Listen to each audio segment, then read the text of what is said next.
This is part 14 as far as our series of lectures is concerned. And as I had made it clear last time, now this is a time for us to, first of all, understand chapter 5 of the Indian Penal Code, which deals of abatement. Now, in order to, deal with this chapter and understand, simultaneously we will be understanding some other provisions also. And hence what we will do, instead of directly starting with the section, we will take into consideration an illustration with various situations and then try to find out liability. And if it is possible for us to find out the liability, you can understand the various sections with which we shall be dealing during course of our lecture. Now the problem with which we start, or the illustration that we take into consideration, is Mr. A, B, C and D, 4 persons, meet in the morning at 8 a.m. and they have decided that they want to kill Mr. Z during night hours at 8 p.m. and then they dispersed. They decided to meet at a particular place from where they wanted to proceed into direction of Mr. Z, where they wanted to kill him and commit the offense of murder. Now, I know that we have not dealt with murder in detail, but this is killing of human being by human being, and this is the meaning of the term murder as you understand in common parlance, that one person kills another person. That's all for the time being, which serves the purpose. In other words, they wanted to commit the offense of murder defined by section 300 of the Indian Penal Code. Now what happened? When they dispersed, and in the evening when they wanted to go, each one of them started from his respective residence for the purpose of reaching the destination from where they wanted to proceed into direction of Mr. Z in order to kill him. As everybody opened the door and he was about to proceed, he was arrested by the police. Now, facts are undisputed. How police came to know? They got this information from a reliable source. And they had all details that, the person who was arrested was proceeding into direction to reach a destination. From there, 4 of them were about to proceed into direction of Mr. Z in order to, kill him and commit the offense of murder. So, all of them were arrested, and hence they could not achieve the goal or the object or the purpose. What is their liability is the question for our consideration. Now I am just raising at present the questions. The answers you will come to know during course of time. So this is first, the first situation as far as the illustration is concerned. In the second situation, it so happened, as per, they had planned to kill Mr. Z. But what was agreed upon? It was agreed upon that Mr. A will go to the place of Mr. Z. He will kill Mr. Z. He will come back, and all of them will run away, because that is psychology of a criminal. Once, you do an act which amounts to an offense, you try to run away from the place so that you are not arrested by the police on the accusation of the offense. So they had planned accordingly. And what happened? Mr. A went to the place of Mr. Z, during night hours. He fired into his direction, killed him. He came back, made the rest of the 3 persons, namely B, C and D. And when they were about to leave the city, they were arrested by the police. What is liability of Mr. A and what is liability of Mr. B, C and D is the question for our consideration. This is as far as second situation is concerned. The third situation where the persons, namely those, A, B, C, D, when they agreed upon, or they wanted to kill Mr. Z, they said, let us have a planning. And what was the planning? Mr. A said, I will go and fire into his direction, no doubt about it, wherever he may be, we will go to his residence. But then he told that I alone won't go, we will plan this. And what was the planning? He told Mr. B to stand in the door. Mr. C to stand in the gate and ask Mr. D that you should sit in the car by keeping engine on. So as soon as I kill him, we will run away from the particular place. Accordingly, Mr. A, B, C, D went to the place of Mr. Z. A fired into direction, and all of them, when they wanted to run away from the particular place, they were arrested by the police. What is their liability is the question for our consideration. Now, if at all they are liable, their liability is as per any one of the provisions with which we intend to do. But what we will do? We won't deal, I just now won't say they are liable or they are not liable. No, certainly not. And if at all they are liable, what is their liability? And if at all they are not liable, why we say that they are not liable are not the aspects with which we shall be dealing now. But what we will do? Now we will start discussing first of all the right from section 107 up to 120 of the Indian Penal Code, and this chapter deals with abatement.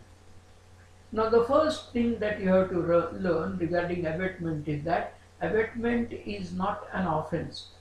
Abatement of an offense is an offense. And hence if you start reading now, how you can understand this chapter? In order to understand this chapter, you have to understand abatement of a thing as it is defined by section 107.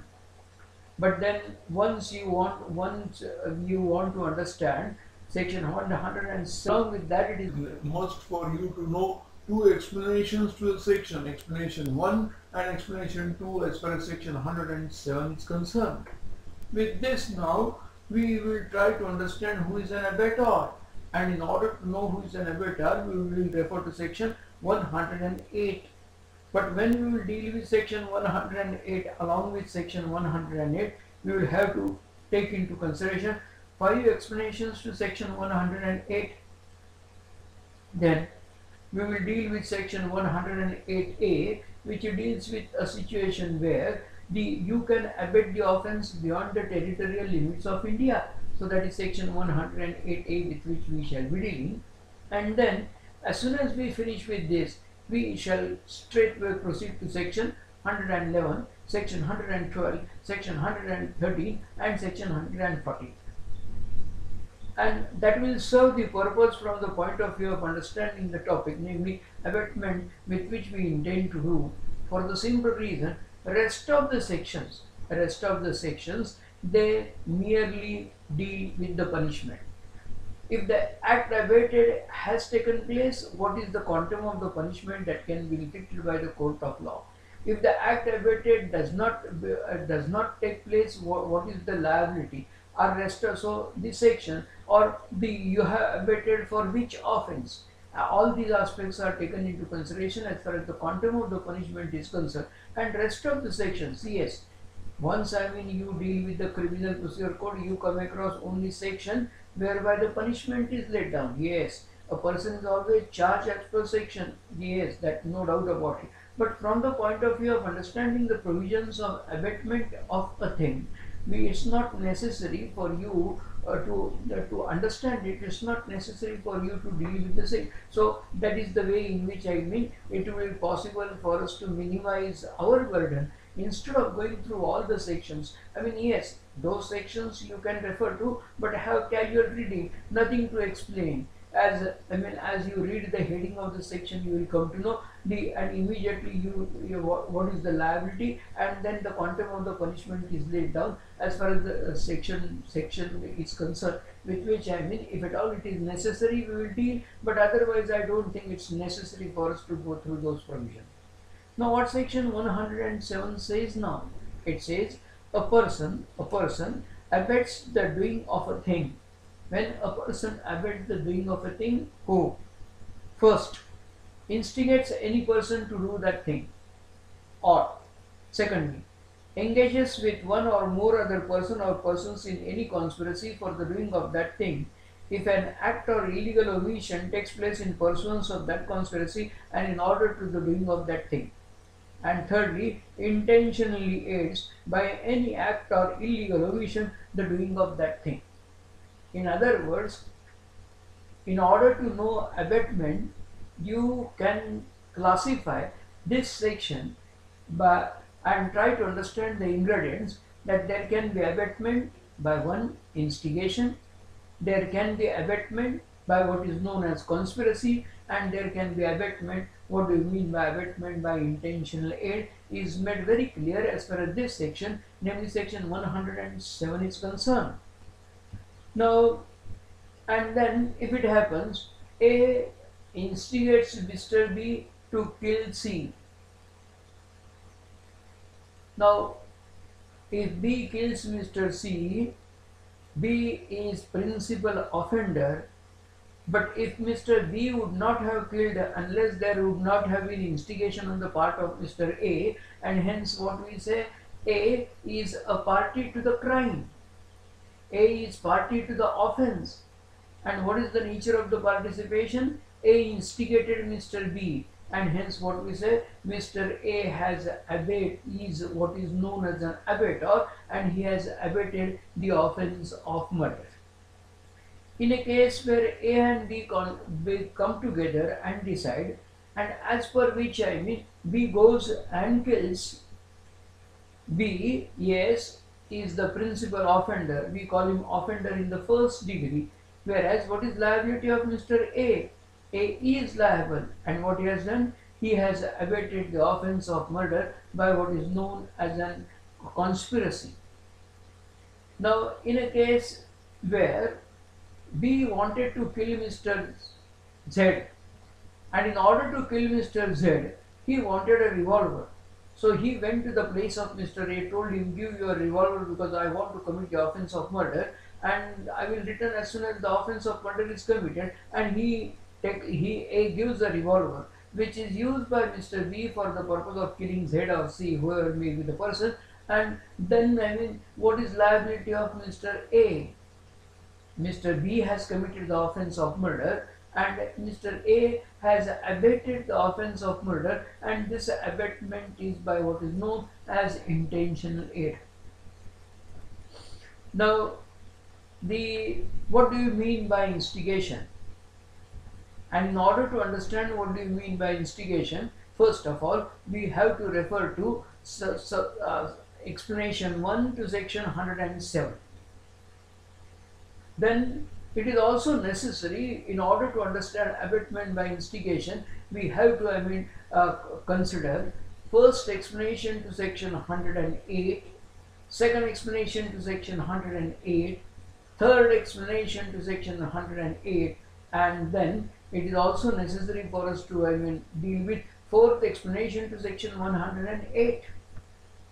When we shall be dealing with abetment by conspiracy, along with the second ingredient to section 107, we will also refer to fifth explanation to section 108. And then when we want to know abetment by intentional aid, we will take into consideration second explanation to section 107 of the Indian Penal Code. And this is the manner you have to club the provisions so that your understanding regarding topic becomes very clear. Now, what do you mean by instigation? By instigation we mean the person, a thing is done by a person which he would not have done in the ordinary course of nature. So this is sort of A provokes Mr. B, A compels Mr. B, A stimulates Mr. B, A goads Mr. B. So this is what is known as instigation. This can be by he can directly talk to him, he can talk to him on telephone, or there can be instigation on the part of Mr. A by action also. For example, when B wants to beat Mr. C, for the purpose of beating, Mr. A has given stick into his hand. At times, mind well, when we shall be dealing with various situations and illustrations, we will understand that there may be overlapping. There can be abetment by instigation, and there can be also abetment by intentional aid. But this is what, in order to understand, when we want to understand abetment by instigation, abetment by conspiracy, and abetment by intentional aid, this is the first aspect that you have to take into consideration, that this is the manner in which you proceed then don't say that we are dealing with section 107. Let us finish with section 107 and then go to section 108. Certainly not. Now with this once we start understanding it, this is abatement by instigation. Explanation 1 to section 1 section 107 says a person who by willful misrepresentation or who by willful concealment of the material fact which he is bound to disclose voluntarily causes or procures or attempts to cause or procure a thing to be done is said to instigate the doing of a thing. So this is a case where, what do you mean by instigation? When there is willful misrepresentation or willful concealment of the material fact which he is bound to disclose. A police officer came to the spot. He wanted to arrest Mr. Z and he asked Mr. A as to where is Mr. Z. And Z was at a particular place, but instead of showing that place, he had shown some other place and he said, go into this direction, and that man is Mr. Z. Actually, he was not Mr. Z, he was some other person. Now what he has done, this man, because of the willful willful misrepresentation, he has instigated police officer to commit the offence, namely to arrest him accordingly. So this is what is known. This instigation, as I told you, you can talk to the person in person, yes. You can, talk to him on telephone. You can write a letter also. So, there may be a case where A wanted to kill Mr. C. So, from his place, he has written a letter to Mr. B and instigated him to go. So, this is, instigated. What is instigation? Wording which is required to be used on the part of a person is of such a nature that the person will do the act which you would not have done in the ordinary course of nature. This is exactly what do you mean by instigation. If you merely tell somebody, or if A merely tells Mr. B, please go and kill Mr. C, he will definitely not do. But then the manner in which he tells Mr. B to do an act which amounts to an offence clearly indicates that there is what is his role. Without him, the offence would not have taken place, and that is the intention of the legislature. That is to nip in the bud. So these are also known as preliminary offences or inchoate crimes with which we are dealing, and this is the first chapter, namely provision regarding abatement, with which we have started our discussion. So now here in this case it so happens, now imagine a situation where A writes a letter to Mr. B and he instigates him to go and kill Mr. C. He goes and kills, yes, he has committed the offence of murder, whereas A has abetted the offence of murder. The letter reaches Mr. B, but he has never decided to go, but he decides not to go and kill Mr. C. What is liability of Mr. B? As B has not committed any offence, he is not liable. But then, as there was instigation on the part of Mr. A. Along with this, now this is the time for us to read second explanation to section 108, which says, to constitute the offence of abatement, it is not necessary that the act abated should be committed, or that the effect requisite to constitute the offence should be caused. So this is applicable as far as abatement by instigation is concerned, because in case of instigation also required, it says a person abets the doing of a thing who instigates any other person to do that thing. So it's not necessary that the person instigated. Now what happens when he has committed offence and he has not committed offence? The quantum of the punishment is bound to be different. But as far as the liability is concerned, he is liable. So A is liable. And why in a case where B doesn't do an act which amounts to an offence, why Mr. A is liable? Because imagine a situation, extreme case, where Mr. A has instigated 1000 persons to go and kill Mr. C. So out of those 1000 persons, 999 persons may say we don't want to do an act which amounts to an offence. But there is every chance or possibility that one may go and do an act, and hence This is the principle, to nip in the bud. And hence, once you cannot instigate anybody to do an act which amounts to an offense, and if that is done, whether he does that act or not is immaterial from the point of view of determining the quantum of the punishment or determining the liability as far as Mr. A is concerned. So this is abatement by instigation, for which, as I told you, there can be willful concealment, willful misrepresentation, or willful concealment of the material fact which one is bound to disclose. So this can take place in any form. And now with this now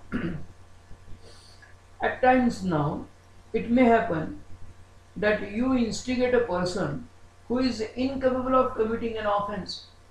Now with this we shall be, we shall be dealing during course when we will deal with general exceptions, when we will deal with what act of a child as a defense. We will deal with what do you mean by insanity as a defense, or what do you mean by intoxication as a defense, or what do you mean by mistake of fact as a defense, with which we shall be dealing, no doubt about it. But imagine a situation where A has instigated a child whose age is 5 to throw stone into direction of Mr. Z. Child throws the stone. What is liability of the child? Child is not liable because the age of the child is 4 years, and such a child is protected as per section 82 of the Indian Penal Code is concerned, which says nothing is an offence which is done by a child who is under 7 years of age. So the child is not liable. But then what is if the child, if the offence has not taken place because this is done by a person who is incapable of doing an act which amounts to an offence, what is the liability of Mr. A? And for the purpose of knowing liability of Mr. A, if you read third explanation, it says, it is not necessary that the person abated should be capable by law of committing an offence, or that he should have the same guilty intention or knowledge as that of the abater, or any guilty intention or knowledge. So he is liable even though he has instigated a person whose act may not amount to an offence because the person is incapable, as in case of person when he is intoxicated, or person who is a person of unsound mind, as far as may be. When we deal with insanity as a defense, we shall be dealing with section 84, whereas as far as intoxication as a defense is concerned, we shall be dealing with section 85 of the Indian Penal Code, to be read with section 86, with which we shall be dealing as soon as we start dealing with as and when we deal with that chapter, namely general exceptions, right from section 76 up to 106 of the Indian Penal Code. So this is with this now, when as abatement of an offence is an offence, abatement of such an abatement is also an offence. And for the purpose of understanding this, as I told you, please do read the illustrations which are given after the section. It is only because of the illustration it becomes very easy for you to understand the provisions with which you are dealing. So this is a situation where A instigates B, that B should instigate Mr. D, that D should go and kill Mr. C. In this case, as D has gone and has killed Mr. C, D has gone and killed Mr. C. Why? Because he was A instigates Mr. B, that B should instigate Mr. D, that D should go and kill Mr. C. So as Mr. D has committed the offence of murder. He is offender in the first degree, principal offender, whereas he was instigated by whom? He was instigated by D. As he goes and kills Mr. C, he was instigated by Mr. B, and hence B is liable. But who had instigated Mr. B? Mr. A. So A instigates B, that B should instigate Mr. D, that D should go and kill Mr. C, and if the offence has taken place, then we say offence is committed by Mr. D, whereas Mr. A is an abator and Mr. B is also an abator as far as the provisions of this chapter is concerned. And for that If you read fourth explanation to section 108, it says, the abatement of an offence being an offence, the abatement of such an offence, the abatement of such an abatement is also an offence. And hence I have told you, do go on reading the illustrations which are given. So here with this, now we have dealt with what, when we talk about abatement by instigation, these are the provisions that we have to refer to, so your understanding regarding abatement by instigation becomes clear. In case of, as per the wording as per as the defining section is concerned, act abated need not be committed is the is only applicable as far as abatement by instigation is concerned, because in case of abatement by instigation, a person abets the doing of a thing who instigates any other person to do that thing. Whereas in case of conspiracy, it says an act or illegal omission must take place in pursuance of such conspiracy and in order to the doing of that thing. Intentionally aids by any act or illegal omission the doing of that thing. So in case of abatement by intentional aid and abatement by conspiracy, what is required? The act must take place, then only you can think of liability as far as abator is concerned, otherwise not. We continue with our discussion as far as this chapter is concerned.